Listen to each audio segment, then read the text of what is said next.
Welcome back to the channel, and today we're going to talk about Age of Empires 2, a real-time strategy game that originally came out back in the 90s. And there's going to be a little bit more cutting in the footage. We're going to cut to a little bit more action because RTS games take a bit to get going, and they definitely are. You play one of these games and you're definitely in it for the long haul. It's definitely something that is going to take a little while. It can take hours, honestly, but it's a genre that I love, and I think that it should get more attention, honestly. So, Age of Empires 2, the game here, it came out originally in the mid '90s, which I'd say makes it old, makes it a classic. And I grew up with it, actually. I had it when I was a kid, and it recently got remade. I think 2013. It got a remaster, and it's pretty much still the same. The textures look a little bit better. They don't look too great by today's standards, but they definitely do look a little bit better. But as far as the gameplay goes, it has everything you need about a classic base building real-time strategy game. It's got a fairly high learning curve. The AI tends to be rather difficult. A lot of the RTS games from the 90s are like that. I know the original StarCraft is a lot more brutal than StarCraft 2, for example. But it's a good time if it's something you're into. If it's not something you're into, then I guess maybe you're not ready for that. Maybe you're not gonna enjoy it per se, because it's definitely something that it's not the fastest paced. So the general gameplay loop that you're gonna have playing a game of Age of Empires 2, or really any base building RTS game for the most part, is you're gonna be focused on building your base and researching technology and building up an army and managing your resources. In this game in particular, you need to manage food, gold, stone, and wood as your resources. You need to build houses in order to increase your unit cap, and you need to build an army. So you can build a navy, or cavalry, or an infantry force. For the sake of this game, for the sake of the gameplay for this video, I pretty much just stuck with infantry. I didn't really dabble too much into the navy or the cavalry here. But really, as far as the ground forces go, the cavalry is kind of the way to go.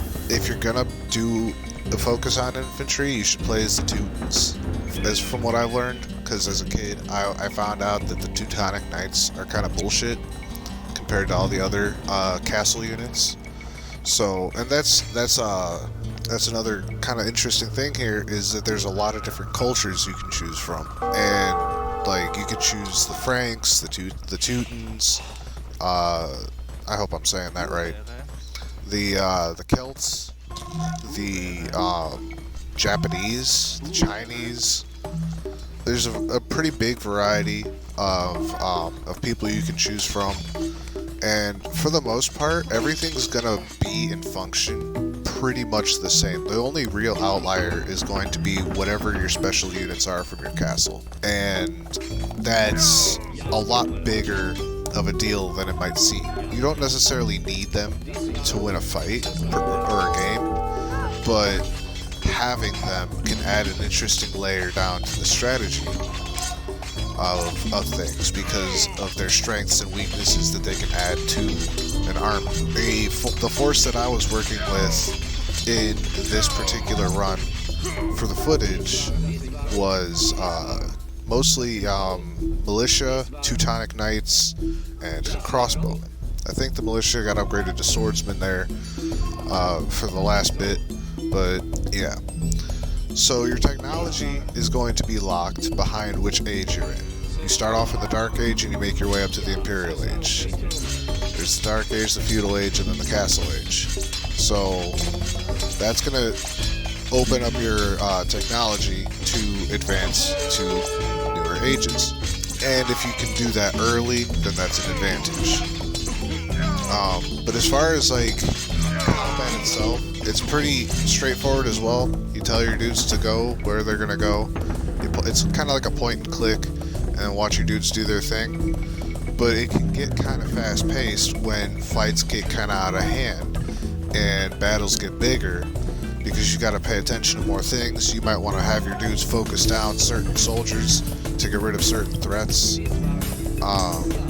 before other threats, or you might just want to have them focus down one guy at a time, which is an efficient way of doing things. You know, if you have all your archers just shooting in general at the enemy army, it's gonna have its effect. But I think that if you have your archers focus firing on one guy specifically at a time, then I think that they'll make their way through the ranks a little bit faster. And that right there is the key. There's also a variety of other ways you can strategize. You can get monks and have them convert people, which can be useful. Having people converted to your own faction is very useful, especially like mid-battle. If there's that one knight that's giving you real trouble, you can go ahead and convert him over to your people, and now he's going to be giving his enemies a trouble. Do them a struggle with the knight. And there's there's more than just domination for victory types. You know, you can have a variety of victory requirements in order for the game to end. So there's definitely a lot of different ways to play, a lot of different strategies to use, and I think that variety is kind of what makes this game still hold up in the RTS world. Now, I know there's not a lot of like good RTS games coming out anymore. There's a few more newer RTS games. I think I might cover a few of them here. We'll see, because I'm a big fan of the RTS genre. I like Age of Empires. I like StarCraft. I like Northgard. That's a good new one.